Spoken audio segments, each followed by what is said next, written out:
Assalamualaikum warahmatullahi wabarakatuh. Halo semuanya, perkenalkan nama saya Revalsya Bunga Kinanti dengan NIM akhir 072. Saya merupakan mahasiswa Teknik Infrastruktur Sipil dan Perancangan Arsitektur Sekolah Vokasi Universitas Diponegoro.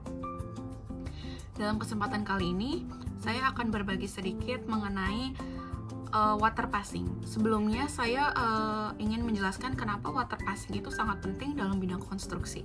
Nah, topik ini tuh penting banget karena hampir semua hal dalam konstruksi itu berkaitan dengan elevasi atau perbedaan permukaan tanah.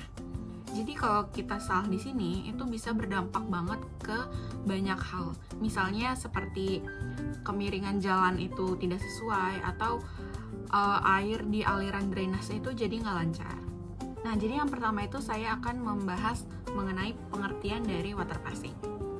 Water passing sendiri adalah metode dalam ilmu ukur tanah yang digunakan untuk menentukan beda tinggi antara dua titik atau lebih dalam permukaan bumi. Kalau dibayangkan secara sederhana, itu kita seperti lagi membandingkan tinggi antara satu titik dengan titik lainnya. Apakah titik itu lebih tinggi, lebih rendah, ataupun sama.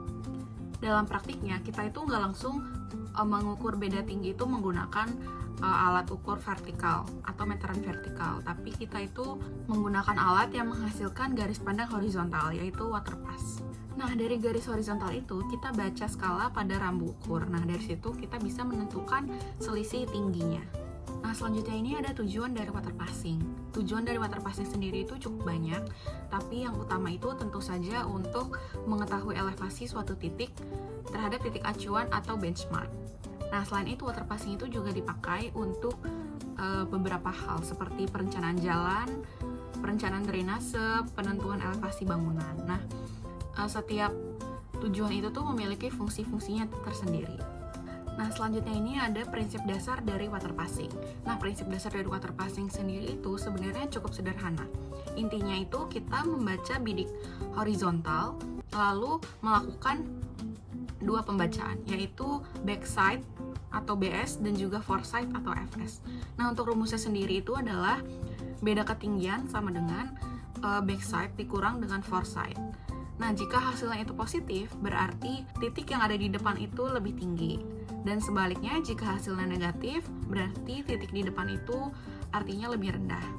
Oke, selanjutnya saya akan menjelaskan alat-alat yang dibutuhkan untuk melakukan water passing. Yang pertama itu ada alat yang paling penting adalah automatic level atau water pass.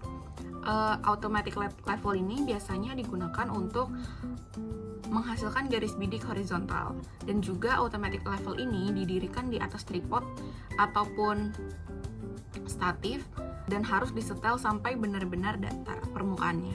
Nah, yang kedua ini ada statif atau tripod. Nah, statif atau tripod sendiri ini berfungsi untuk sebagai penyangga dari alat yang kita gunakan, yaitu water pass, supaya posisinya tuh stabil dan tidak goyang saat digunakan.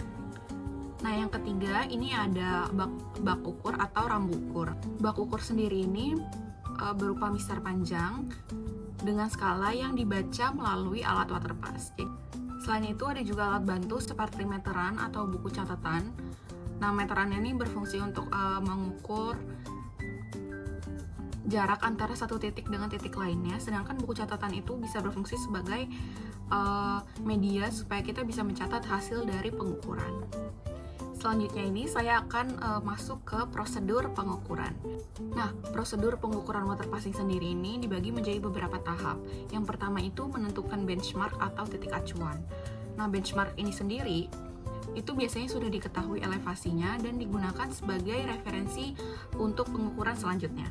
Dan yang kedua itu ada mendirikan tripod dan memasang water pass.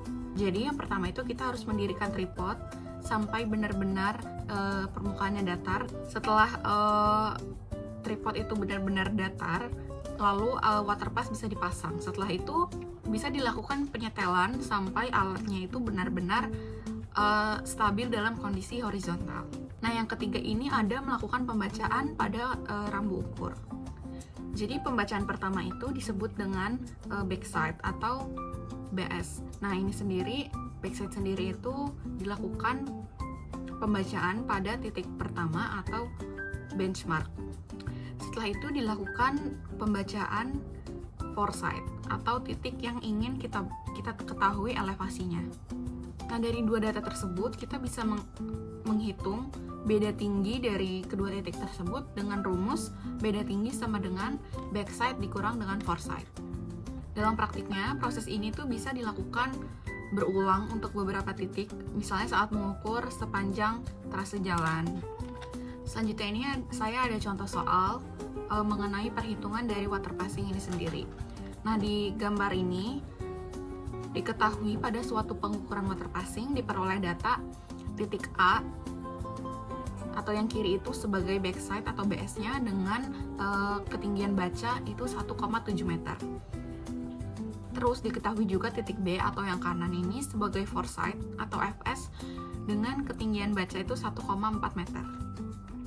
Diketahui juga elevasi titik A itu sebesar 100 meter. Dari sini kita bisa menentukan beda tinggi antara titik A dan B dan juga elevasi di titik B. Yang pertama kita akan menentukan beda tinggi. Jadi tadi diketahui bahwa backsight itu mempunyai ketinggian baca 1,7 meter dan juga foresight itu 1,4 meter. Kita bisa langsung masukin rumus beda tinggi sama dengan backsight dikurang dengan foresight, yaitu 1,7 dikurang dengan 1,4 yang menghasilkan positif 0,3 meter. Nah, karena hasilnya positif, maka titik B itu lebih tinggi dari titik A, yang berarti terjadi kenaikan elevasi dari kiri ke kanan. Yang kedua, kita bisa menentukan elevasi di titik B. Nah, elevasi di titik B itu bisa kita peroleh dari rumus elevasi B sama dengan elevasi A ditambah dengan beda tinggi. Tadi diketahui bahwa elevasi di titik A itu sebesar 100 meter. Jadi kita bisa langsung masukkan angkanya, yaitu 100 meter ditambah dengan positif 0,3 meter. Dari situ menghasilkan elevasi B sebesar 100,3 meter. Yang artinya itu tanah naik dari kiri ke kanan setinggi 0,3 meter. Nah, kalau kita lanjutkan ke beberapa titik, hasil ini bisa digunakan untuk membuat yang pertama itu profil memanjang, yaitu gambaran perubahan elevasi sepanjang suatu jalur, misalnya seperti jalan. Nah, yang kedua itu profil melintang, yaitu potongan melintang dari permukaan tanah untuk melihat bentuk permukaannya. Oke, kesimpulannya dari penjelasan tadi, itu bisa disimpulkan bahwa water passing itu merupakan salah satu metode paling penting dalam ilmu ukur tanah yang digunakan untuk menentukan beda tinggi antar titik secara teliti. Metode ini sangat diperlukan dalam berbagai pekerjaan konstruksi, terutama yang berkaitan dengan perencanaan elevasi. Dengan pengukuran yang tepat, hasil konstruksi juga akan lebih akurat dan sesuai dengan perencanaan. Oke, jadi sekian yang dapat saya sampaikan mengenai water passing. Kurang lebihnya mohon maaf. Wassalamualaikum warahmatullahi wabarakatuh.